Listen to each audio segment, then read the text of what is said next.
I want to bring on stage another guest who I'm sure is going to get a rapturous welcome because he is, well, really the king of this part of the world. He's the godfather of Dublin football. Give it up for Mickey Whelan.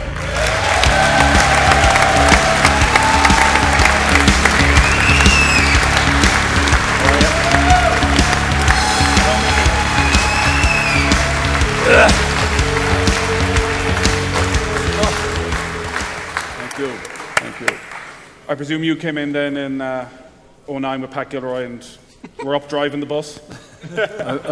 I'm just wondering now, how did we win in All Ireland? With these stories, huh? Holy shit. They thought we didn't know that, by the way. Did that stop We in knew 09? everything they were doing. You had the similar trackers out and around the city? Listen, Gilroy had them everywhere. They were placed all around you. You couldn't go for a piss. It got so bad, myself, Steve and Bernard and Ross had to move into a house in Ongar. Yeah.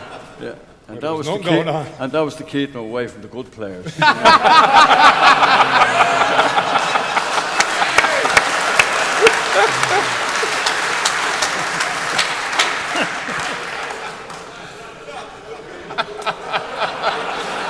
Ruthless as ever. Yeah. We're getting battered here tonight. Okay, I'm sitting back here now. I'm done. You relax yourself now, Mickey. That's the main thing.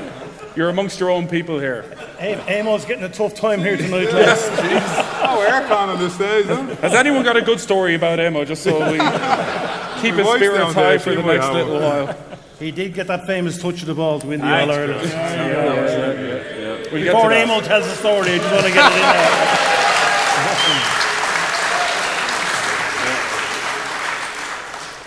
Was there ever any doubt in your mind when 2009 and the call came through? Was it Pat Gilroy who gave you the call to see would you come on board and be part of the coaching setup? Yes, it was him. And I don't forgive him for it either. But no, he had played for me. I coached him in a previous life. Well, you coached them to All-Ireland the year before. Yeah, and so he figured I'd have something to contribute. Not much, but I contributed something to it anyway. But, so you better ask me questions. I'm not good at talking.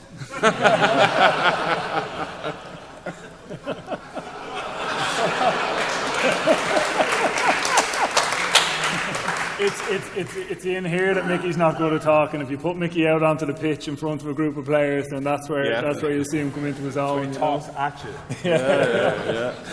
So what was it like for you two then, being the homeboys, when Pat, who you had played alongside, or you had played alongside Mossy the previous year winning the All-Ireland, is suddenly your manager? It was definitely it was different. I remember Pat ringing me at the time. Obviously Pillard finished up, and there was again similarly there was a bit of uncertainty over who was going to come in and take over, and I think anyone other than Pat or whoever ended up putting him in charge, if Pat's name was mentioned, the reaction probably would have been just go away out of that. Like I don't think it was even mapped or on the radar until it actually came in. So certainly my relationship with Pat changed. Not so much Mickey. Mickey managed the team that we'd won a Club All Ireland in March 2008. So they came in towards the end of 2008. So Mickey was always a coach, a manager from my side. But I suppose the relationship with Pat was different. Like Pat had been full forward on that team that we'd had a brilliant run in March. So going from a dynamic of being a teammate to then someone being a manager was definitely, and I suppose just how you talk to him, how you relate to him, and different things like that. So there was probably myself, Ger Brennan, Diarmuid, Michael Savage. So there was 4 or 5 of us in a similar situation. So it was definitely probably was different for us compared to some of the other Dublin lads. Yeah. I know, Mickey. So I take it from that I was different, you know. The Pat was our bullies here, and who's this gobshite, you know? I'm actually saying the opposite. Pat was the gobshite. You were the all right. Of course, Pat's not here to defend himself, so he can say what he wants. I'll tell him.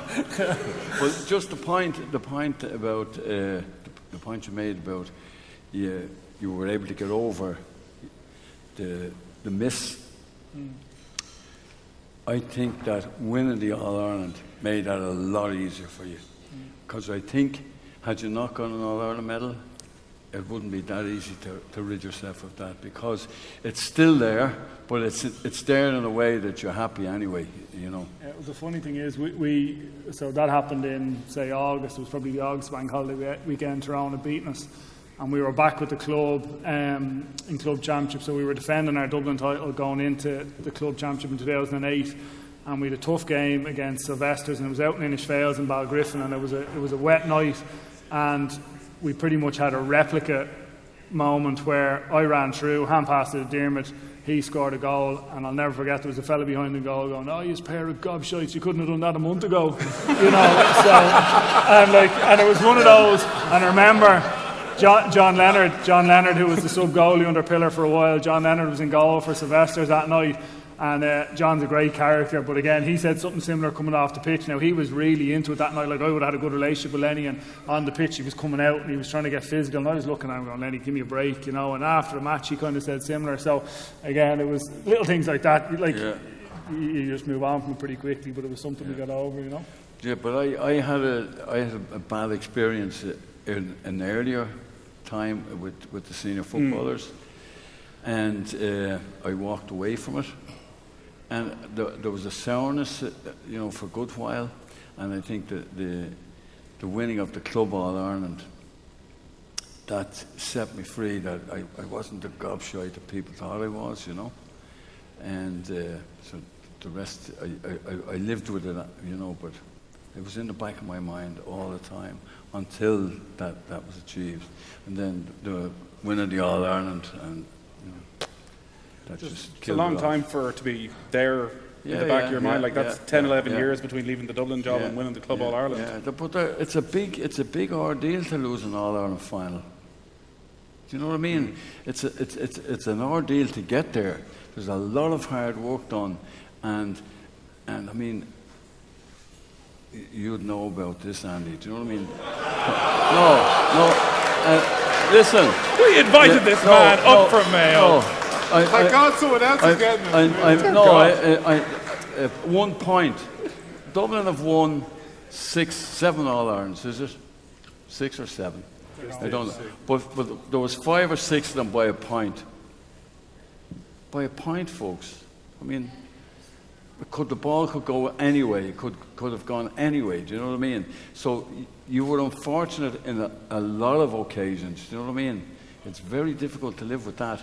But your own performances helped you, because you were never found wanting on the field. You were great. Well, I think this was a good pep talk for Andy.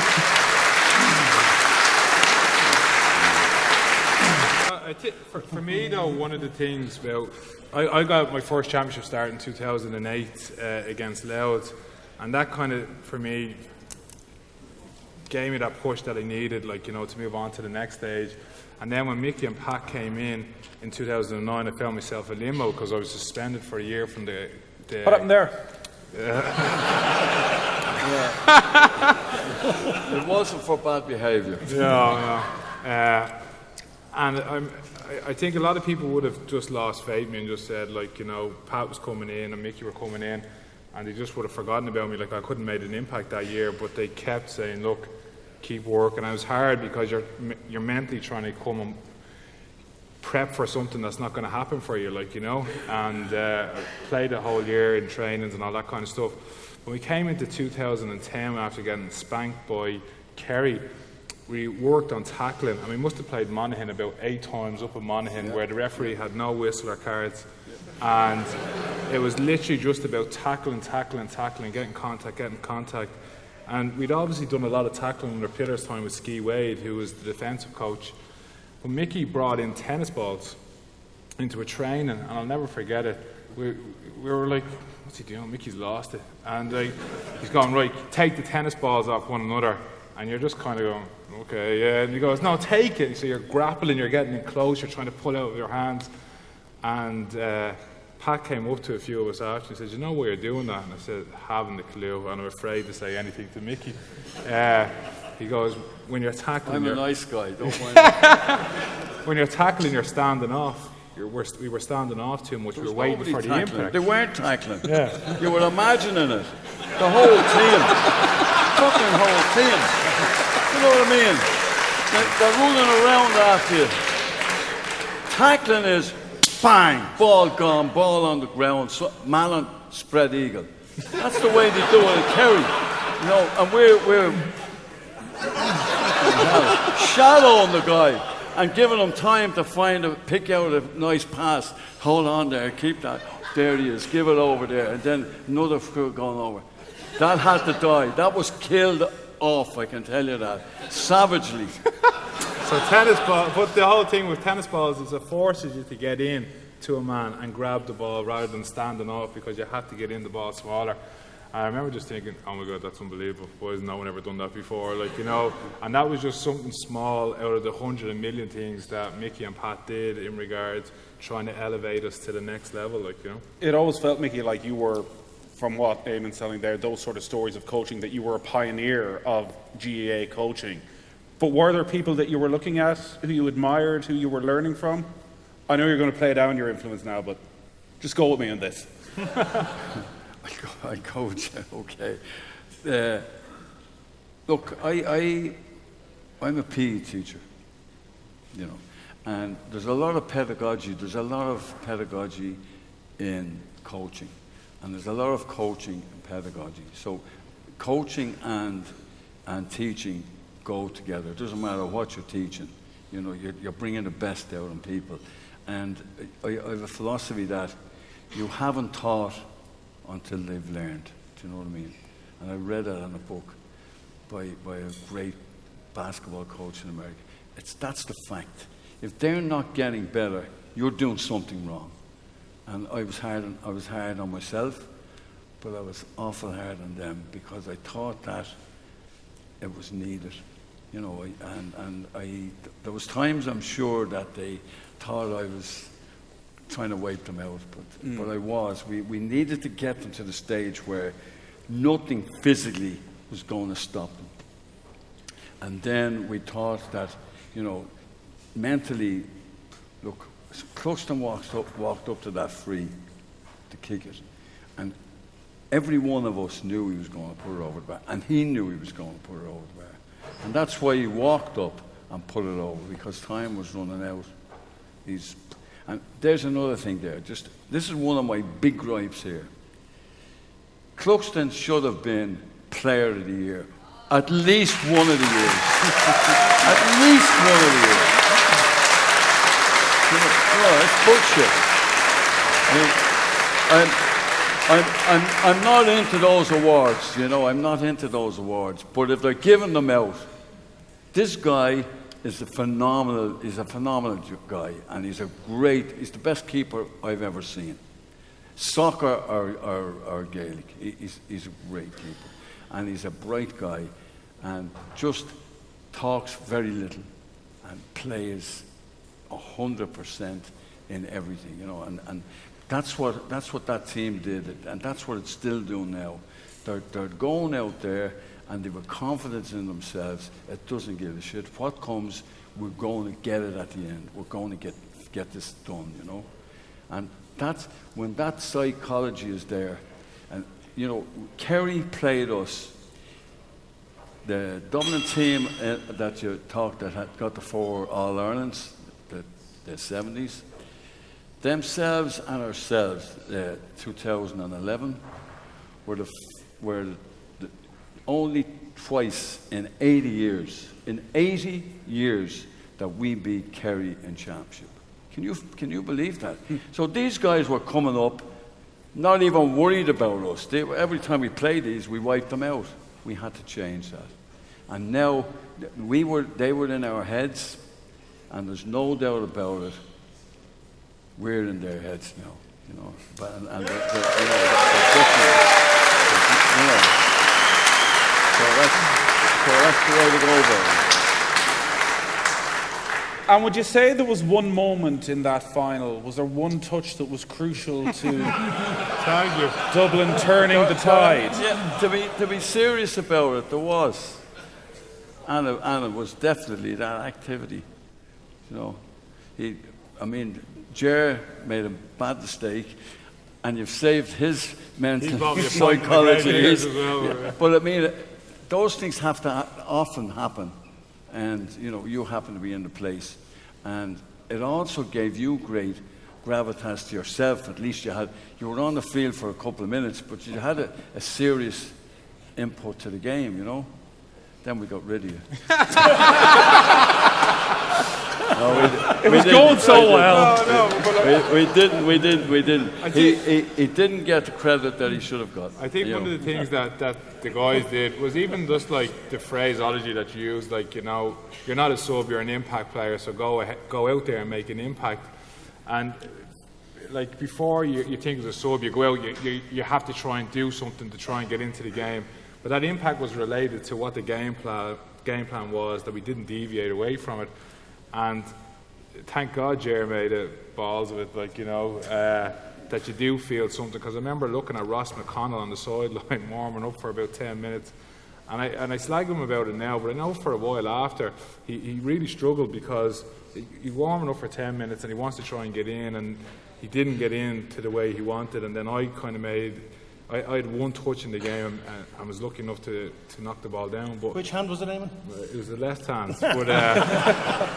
But the thing is, like, you get them little moments, and like, you look at people like Ross, who was that year, he pushed me to a level that I had never been before in training games. And I think there was little things like that, as Mossy said, you remember a lot of the stuff away from the game itself to what got you there, like, How was it for you, Mossy? Because it is a weird thing getting the All-Ireland medal but not getting on the pitch in the final. But because you'd given so much to Dublin over the previous decade, like, did it feel very much like, yes, I've achieved everything I wanted to achieve, I have that medal? Yeah, absolutely. The first sense was, to be honest with you, I was actually down beside Ross, and I think we'd one sub left. And from about the 60th minute on, the two of us were there and we had our jerseys off, and at the stage we were 4 down.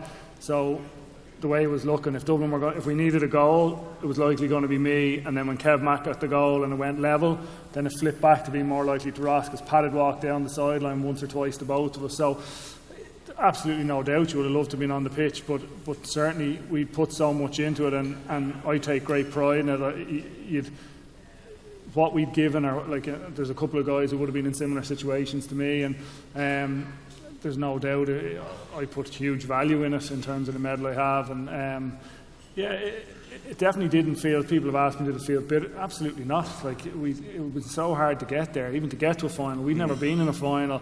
To get there, to win it, the manner in which we won it, and it was an incredible group to be a part of. And just on that, by the way, and I'm not just saying it because he's sitting right beside me, but I look back on that year and I don't think about Berno, Clucko or any of these guys having a great year, which they did. I think of Mossy and David Henry, that just every training session, and Mick Fitz actually said it after, I think it was the Wednesday or Thursday night, where Mossy was thinking about, will I, won't I, give it another year? And Mick Fitz said, well, look, I actually don't think I'll be the player. Will you give it one more year? Because Mossy had pushed him so hard. David Henry was unbelievable that year. And I guarantee if you asked everyone that was on that panel, they are two of the people, and Ross McConnell for me, that just brought training to the next level. And it's away from everyone, so no one sees us, and they don't get the credit they deserve. But for me personally, and I know from talking to the lads, they deserve more credit than anyone else.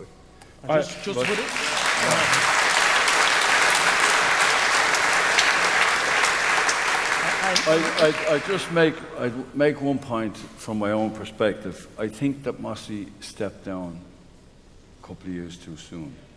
I think he was stronger then.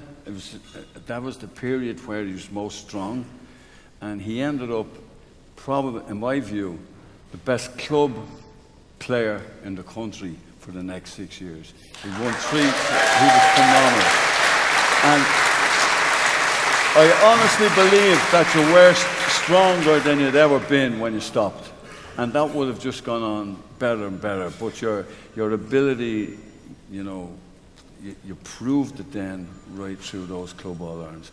I made the guy captain too, by the way, and I picked my captains very, very seriously. So, And just to put a bit of context on, like, in terms of the lads that were there in 2011 when we got over the line, and great credit rightly goes to Mickey and Pat.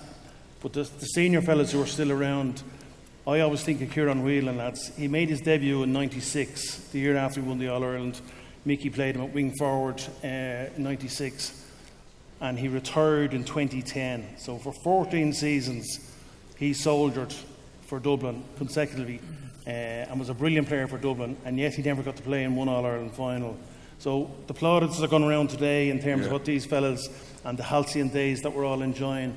I do always flip back and think of a great servant like Kieran Whelan and never got the honour of running out in All-Ireland final day.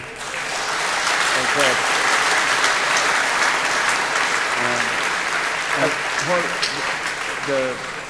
The Kilmacud, not the Kilmacud, the hurler, Keeney, he missed out on a you know, he was a great footballer too. You know, he missed out on an All-Ireland, just went a year too early. I do still think from that day one of the abiding memories is the photograph pillar of you there working. Like, it sums up everything about the GEA and the amateur ethos of the GEA, that after all you've given to Dublin, you're there in Croke Park, the players come over.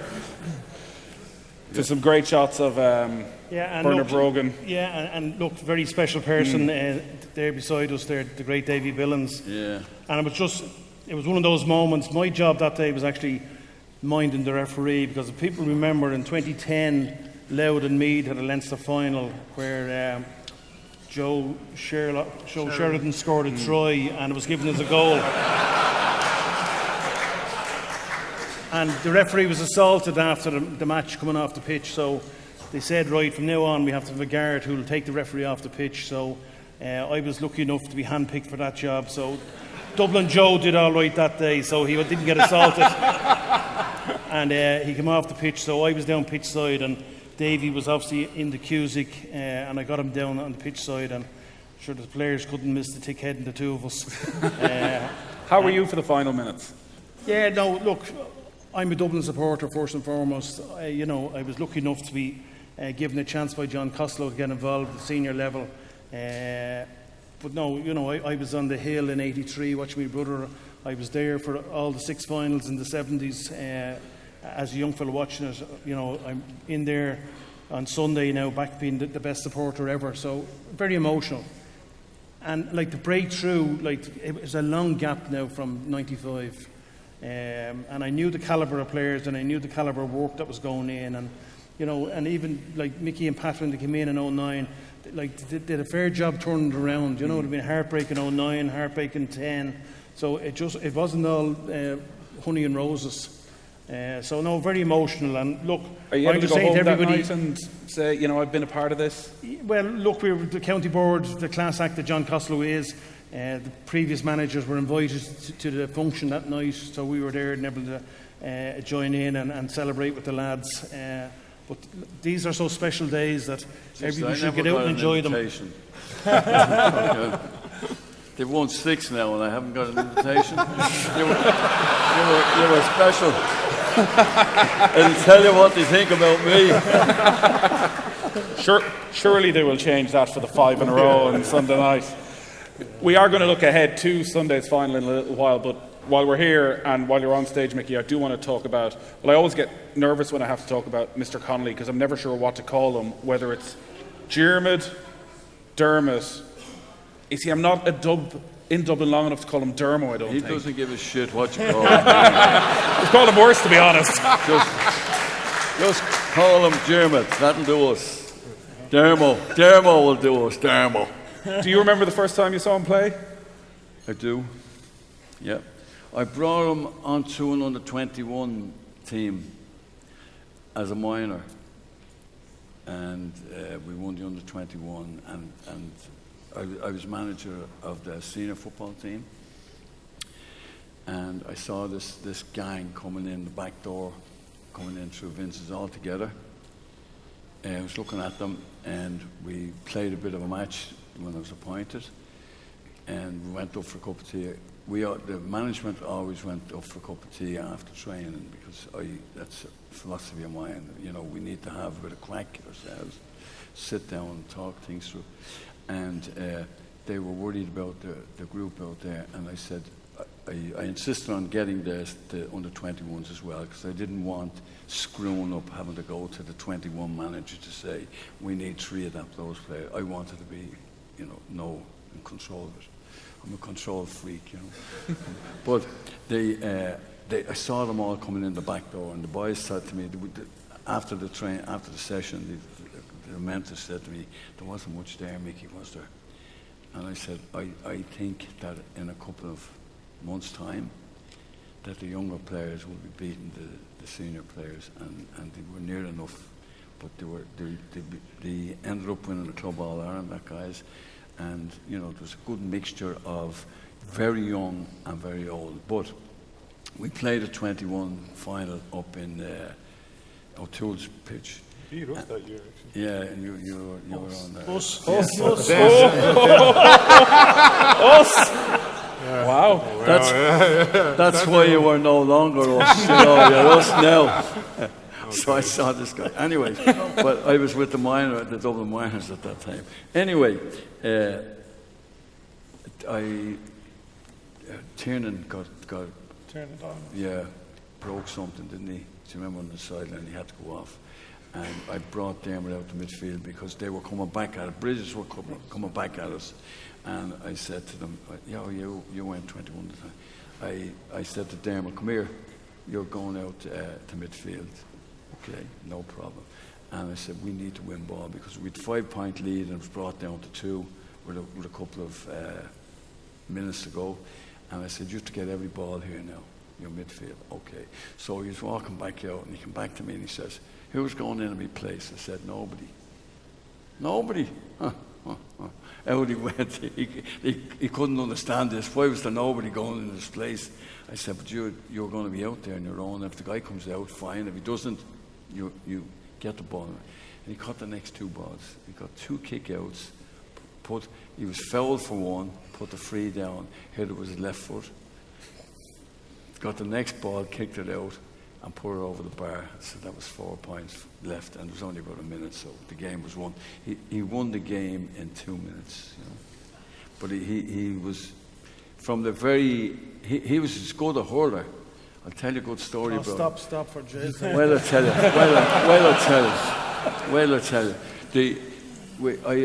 There was a DCU put on a conference, a national conference that was soccer, Gaelic, rugby, and all, and we got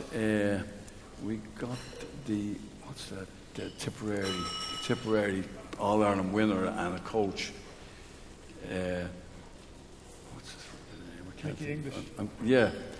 English. English, yeah.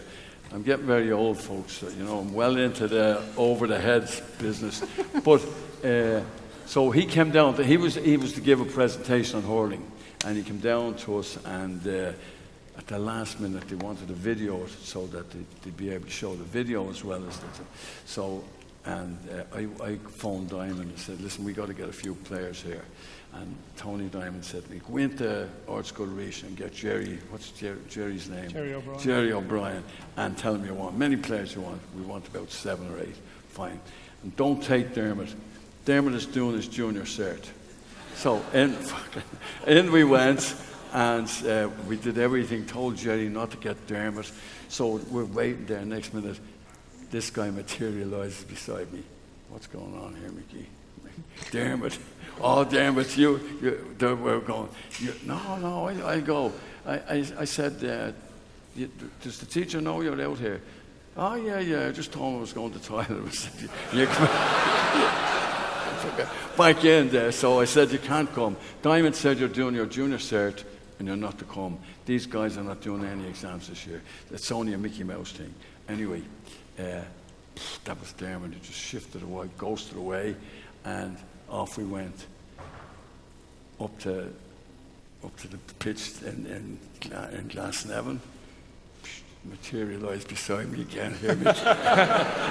Fuck you, damn it! I'll be in trouble. Be all right, Mickey. Don't worry.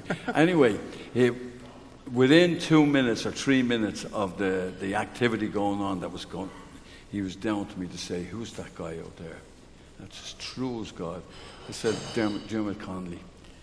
He said, "That guy's special." 3 minutes now. That's as true as God. So he is a very good athlete. I'd say he could have taken on any sport, but he's a big loss to hurling. I'm a hurling coach, you know.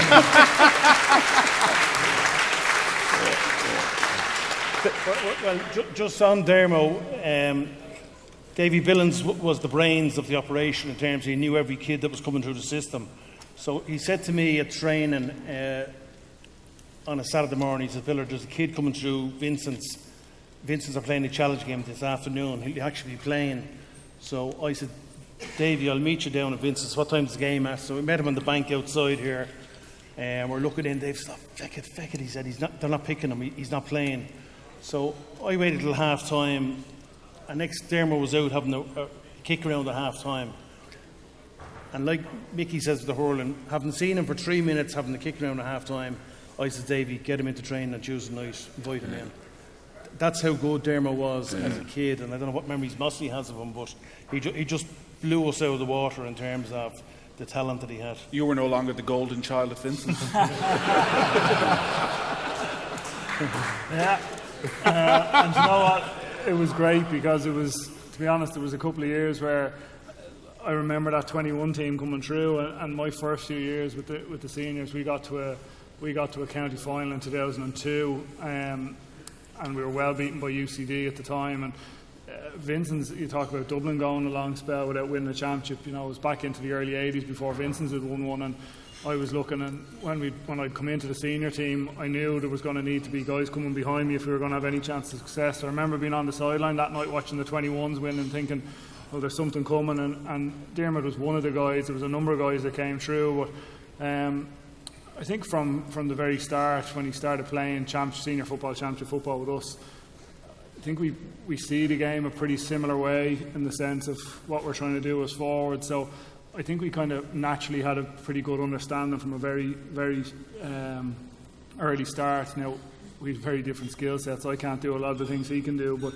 in terms of where he wants to put the ball or what he wants to do with it, I think there was always that kind of, and we would have had that from early on. Like, we would have played championship in 2006. We beat Jude's in the semi-final. Pat Gilroy had two of the most outrageous dives I've ever seen in my life. We robbed Jude's that night, and but Diarmuid got a goal that night. I got fouled about 45 yards out, and we needed a goal, and I looked up, and it was like he was the only one. I could see him moving, and it was the one run where I knew we had a chance of getting goal. We ended up getting goal, and then Pat took the two dives. But just quickly, just as I say it, Jude's would have had a cornerback at the time.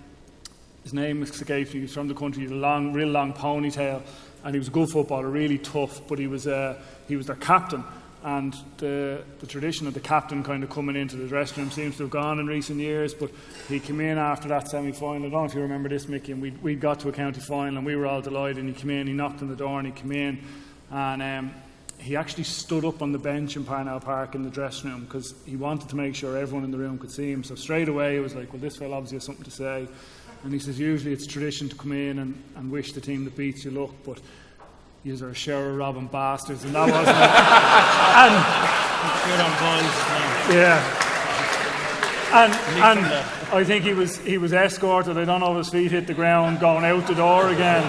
And I actually, to be honest with you, I had huge admiration for him. He was obviously very, very emotional. He'd actually got sent off. In the two penalties that Pat got, Paul Copeland was the goalie for Jude's, and I scored the first penalty, and for the second penalty he came out and started talking to me and telling me he knew where it was going. And after the second penalty went in, I walked in and I was just reminding him that he obviously didn't know where it was going, and I got nailed from behind. And to add to his frustration, he ended up getting a second yellow, so he was obviously tick.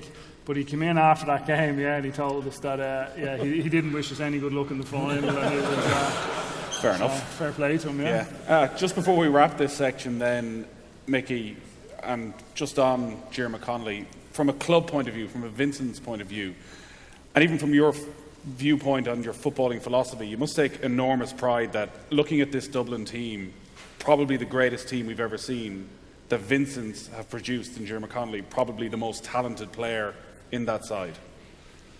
Yeah, he's a very, very talented guy, but there's a lot of very talented guys on that team. A lot of very talented guys. I mean, you don't win 6 All-Irelands unless you have a very talented team.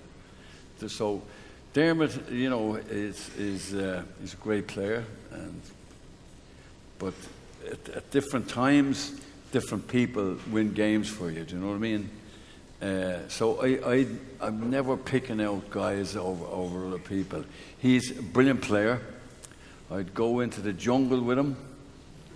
But this Dublin team wins their matches because they're teamwork. Do you know what I mean? So there's a lot of very good players there. You know. What do you think is going to happen on Sunday? I think Dublin will win, but it won't be as easy for them now as they've had, you know, recently.